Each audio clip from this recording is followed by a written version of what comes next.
So my name is Alice, Alice Skye, and my pronouns are she, her. Um, Things like Transtock, they bring people together at a time when we are really hurting. After the Supreme Court ruling, for example, we were really flawed. We were on our knees, and we went to the Clooney on the weekend, and beautiful Jade was busy performing, opening up, and then it was Gaydar and Chief Dirty Horse, and everyone in that room, for a couple of people, but the vast majority of people in that room were transgender, and it gave us a chance to be in that room together, find community together, and just forget about the world outside just for a moment, just to have that chance to breathe and to stand back up again and be ourselves again. And we all left there feeling a lot better and a lot more hope, a lot more strength, and ready for the fight. Roll up, and welcome to the ride. Trigger warning, we will laugh, we will cry, we'll talk politics and suicide. You're entering the mind of Alice. Poems of anger, poems of joy, there's hidden meanings and innuendo, there are turfs that we need to destroy. Emotional ups and downs, what a ride. Only today, there is no tomorrow.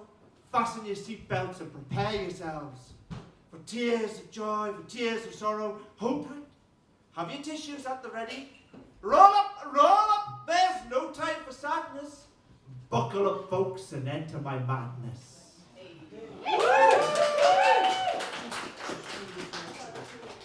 I'm Alice, my pronouns are she, her. This one is called Let Trans People Pee. Let's talk about the EHRC, an independent government body, defends human rights and equality. At least that's what they claim, supposedly. Then the Supreme Court, they chose to lobby. Rights of trans folk they want to terminate. Believing our lives are just a hobby, sought to regulate where we urinate. Judges ignored the will of Parliament, they ignored the risk of trans suicide, refused to hear our counter-arguments, siding with those who want our genocide. But who's transgender? They cannot detect. Now in bathrooms, everyone's suspect.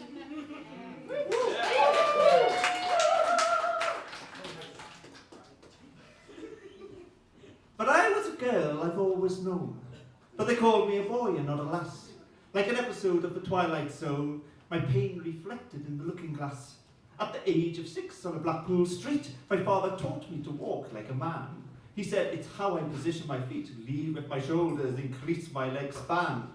At the age of 12, while watching TV, he criticised the way in which I sat. Man, spread your legs for all to see. Only sissies sit with legs crossed like that. Only gardeners talk about flowers, and then only on how to make them grow. Men talk sport, cars, boast their sexual powers. They never let their heartfelt feelings show. So I went through life trying to conform, copying what it was to be a man. Masculinity I tried to perform, each action I had to carefully plan. It was exhausting to maintain the mask. I questioned, is my walk manly enough? Learning to sit was a difficult task, always scared that someone would call my bluff. It was a struggle to overcome fear, terrified that someone would tell my dad. Without help, I doubt that I would be here, but I was always a lass, not a lad. I transitioned better late than never, scared at first, but then my confidence grew. I threw aside my dad's male endeavour, finally without pretense myself true. Then one day I was walking without care, the sun casting it my shadow on the street. I stopped, becoming suddenly aware, not thinking the position of my feet. Is this what it means to walk like cis folk? To walk with my legs together without thought? To not think if I'm walking like a bloke, swaying my hips, and to just walk untaught? The realization filled me with joy. I no longer think about how I prance. I walk just like me, alas, not a boy. Full of elation, I began to dance. Some passerby laughed at me, others stared at me. But I didn't care what they thought of me. Spinning down street as though choreographed, I could walk, dance, and it made me happy.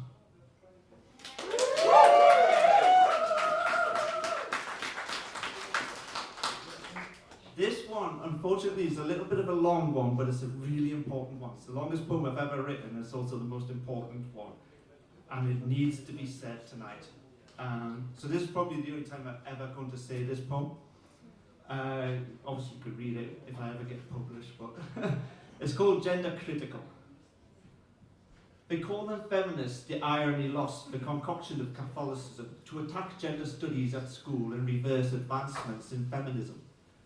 It's spread across all denominations, embraced by the Heritage Foundation, spread by the media, paid by CPAC. It found ground in trans annihilation.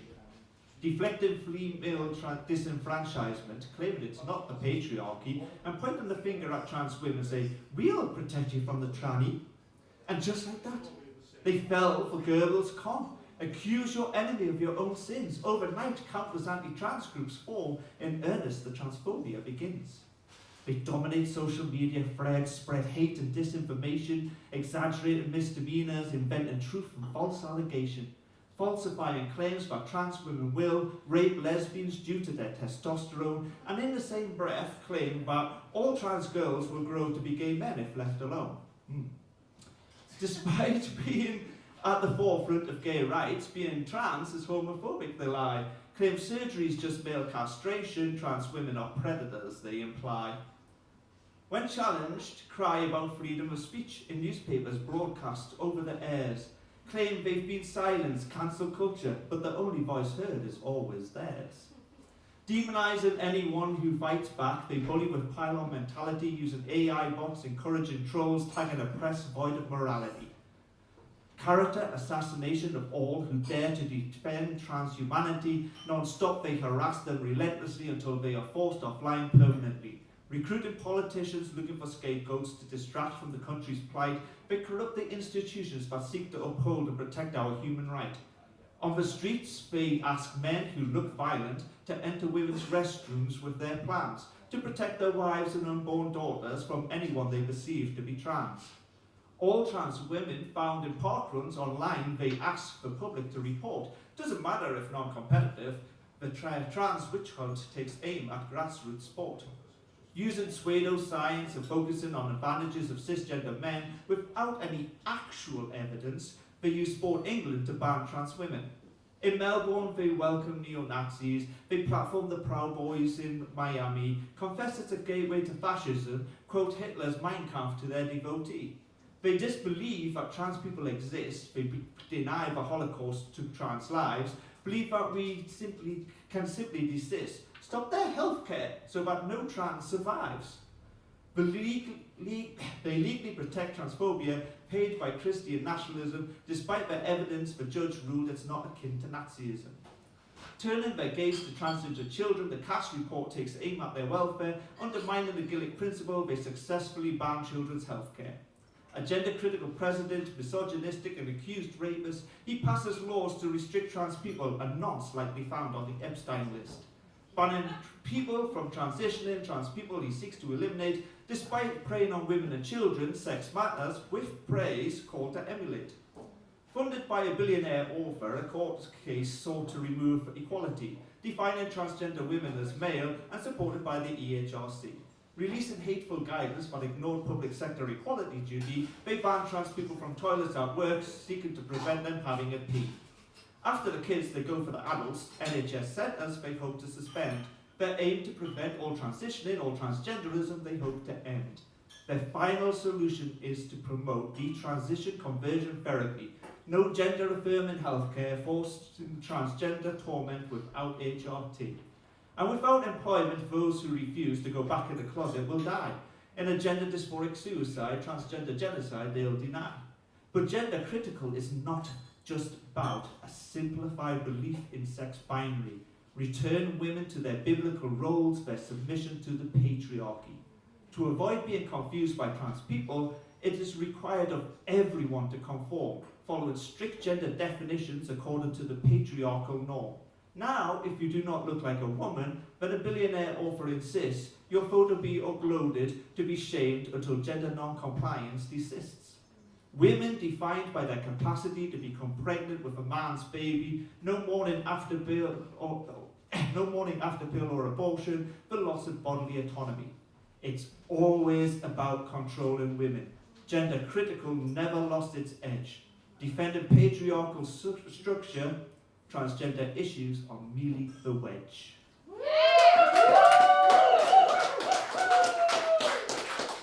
That's a long poem. So here's a short one after that, a really long one. This is called The News.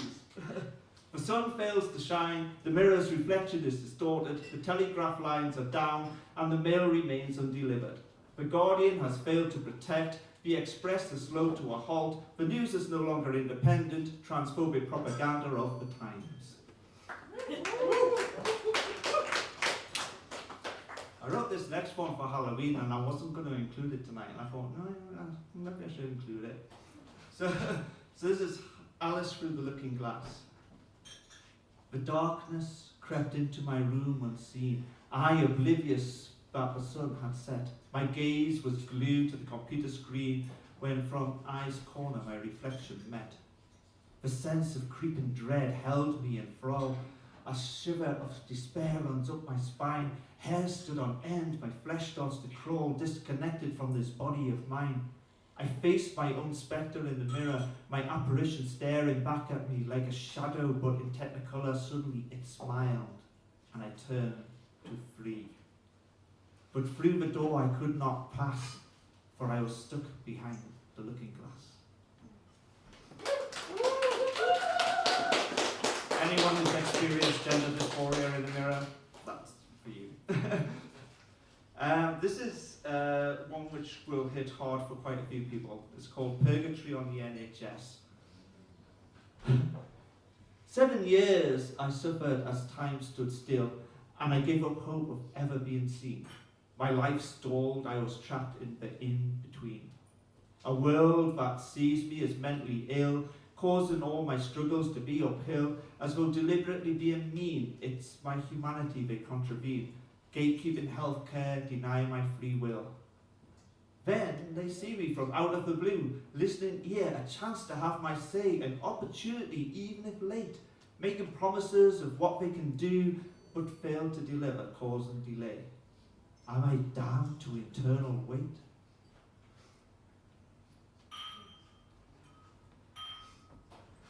I got seen by the NHS after 7.5 years, and they made all these promises about, oh, we're going to refer you to surgery and stuff, and then I went to the appointment, and yeah, nothing happened. Oh, how have you been doing? You're nice. Are you going to refer us to surgery? Oh, no, you have to have a special appointment for that. Ugh, waste of time. So this one's Chaser. It's flattering to be liked by a man, to hope for love in a world of abuse, to feel his lust for you as a woman, not understanding your feelings obtuse. You've never been wanted like that before, and certainly not in a world of hate. You remain cautious to open heart's door. Is it too much to believe it's fate? But ever so slowly he wins your trust. He goes for the kiss, but you turn your cheek, taken by surprise, you curtail your lust. A second date, your lips each other seek. Are you his fetish? Is it transphobic when he's only interested in girl dick?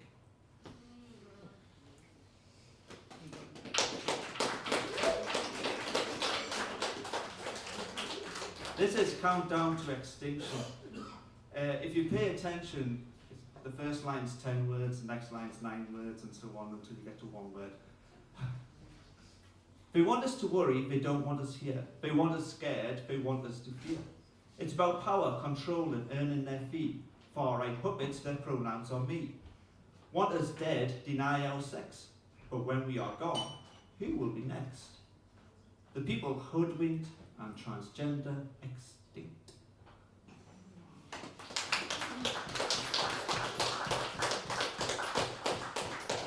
I have one more sad poem and then we'll do a couple of happy ones to finish on.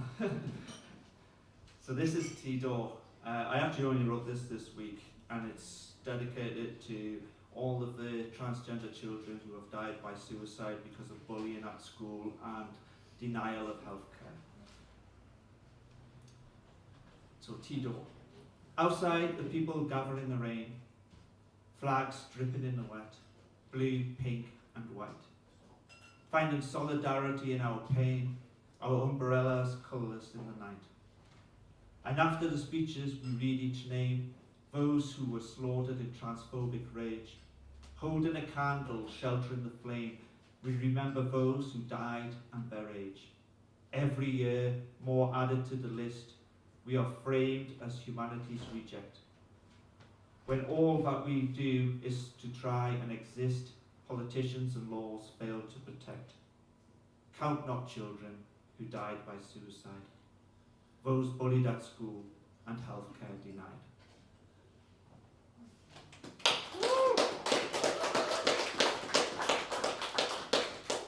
And as promised, a couple of happier poems.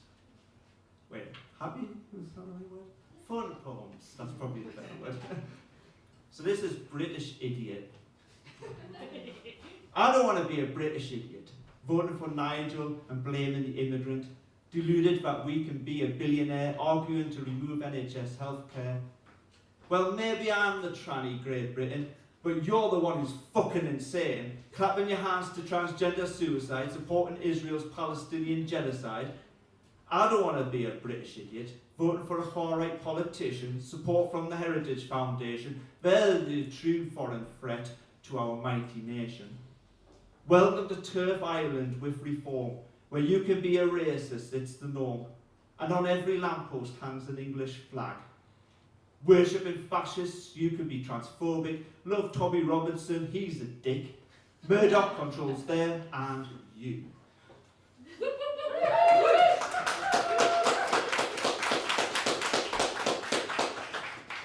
And I've been super excited to read my last poem. Because it's so much fun. So this is called Flowers as Insults. As a child, my peers called me a pansy, although I could never understand why they chose to make this flower an insult, yet its blooms continue when others die. A splash of colour in the winter months, when people's gardens lie dormant and dead. The pansy fills gardeners with delight, a tamed viola to warm their cold bed. But I'm not a cultivated flower, not welcome in society's garden. A weed, they seek to eradicate me, they claim I do not belong in Eden. My golden crown, I'm a lion that roars, confident and fierce, but never scary. Resistant to poison, I thrive and grow. When you blow me, it's time for the fairy. Every part of me is quite edible.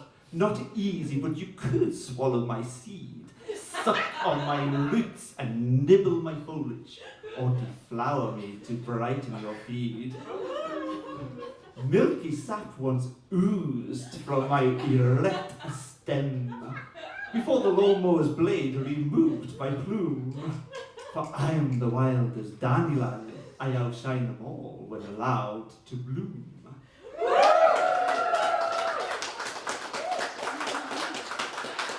Thank you very much. Jade, would you like to join me on stage? None of this would happen without Jade. She's absolutely amazing. I am so proud of her. Every single time that I see her on stage, and her light just brightens up the room, and it's just so inspirational. So thank you, Jade. And she already mentioned that it was her birthday yesterday. So I want you to join me in a chorus of happy birthday. Happy birthday to you. Happy birthday to you. Happy birthday, dear Jade. Happy birthday to you. Woo!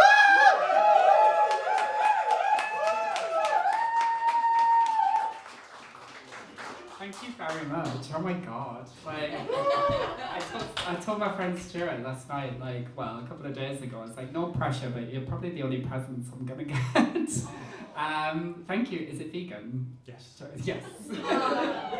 Cool. This is awesome. I'll probably like divvy it up actually in a bit. So thank you very much. I don't know why, but like I find it really embarrassing being on stage when I don't have a guitar. Alice Skye, everybody. We have Freya Bentley up in about 10 minutes. Yeah. So yeah, so like I'll be back to introduce her.